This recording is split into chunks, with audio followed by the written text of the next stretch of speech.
Hey guys, I was just gonna show you. So when you explain like when they tune your car, what exactly they're doing. Like this is a '08 Chevy Trailblazer, and then let me open the file here. Let it load.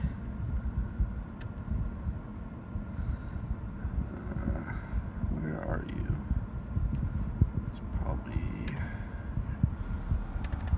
in this right here.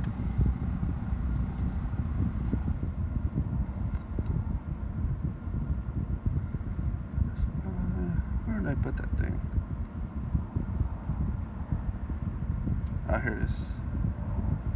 Or we'll just do this Chevy Tahoe. It's the same thing, kind of. But so when they go in here, it's going to show all these maps, and you're changing like ignition timing, how much fuel it's going to give it. Like right here in power enrichment, you could tell like on a normal car, you have to get 90% throttle for it to start giving it additional fuel, but you don't want that. If you're going high performance, you'd want it right off the bat, like 20 or 40. I usually set it right about 30. And then even like you have to get to 5,500 RPM. I would set that usually around like 1,300, 15. And then like your air fuel ratios, which you got to play with those. It depends. I mean, every car is different for what the motor likes and dislikes. Or you go in here, because you got to get your fuel set up before you start adding timing. Because I mean, if you have a lean mixture and you start trying to add more timing, it's just going to start detonating, and that can be a no-go right there.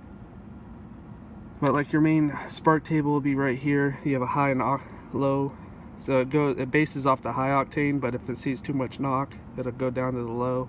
That's why you got to watch out too if they mess with your knock sensors, like the sensitivity. It can like make it to where it won't switch. And some guys too like copy and pasting on both these tables, but I like being safe just in case. So it takes that timing away just in case you have a problem or something happening. But I mean, you can go crazy with this. I spent hours and hours of just learning it and on the computer, and then I took classes, but there's a lot in here.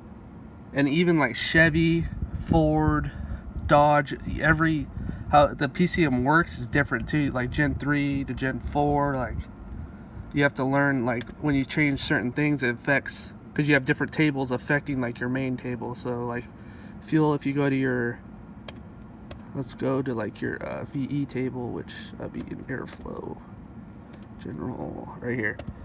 So you have your main VE, but this is like a base map, and then you have your MAF that's affecting this table, and then you have like intake air temp,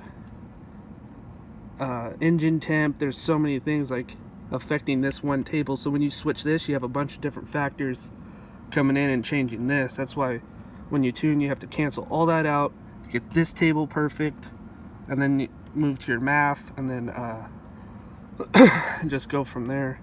And then you can start adding timing and checking that. And you always want a wideband too, to make sure your air fuel's right on what you're commanding. Because I mean, you can go here and command 12 to 1, but you don't know if you're getting it until you can go straight in the exhaust and go off those, which a lot of guys don't, like, get lazy and they won't put those. But yeah, that's just main kind of. Oh, and then your torque management, you can cancel all this out to where you can do burnouts and stuff like that. But I mean, it's never ending. Or even your shift tables are here. You can shift times, pressures, torque converter lockup. Or if you change trannies, like I've done before, like when they switched to a 4L80, you could actually still use a 4L60 like operating, but you have to get the different, it's like a adapter plug from, I forget the company, but they give you an adapter plug, and you still do as a 4L60, but you just you just plug it into the rear speed sensor, and I think you leave the front one unplugged, because the 4L60 has 2 speed sensors where the 4L80 has 2, where the 4L60 only have 1. But it just matters on your setup and what you want to do too. But yep, well, just thought I'd show you guys that, and talk to you later.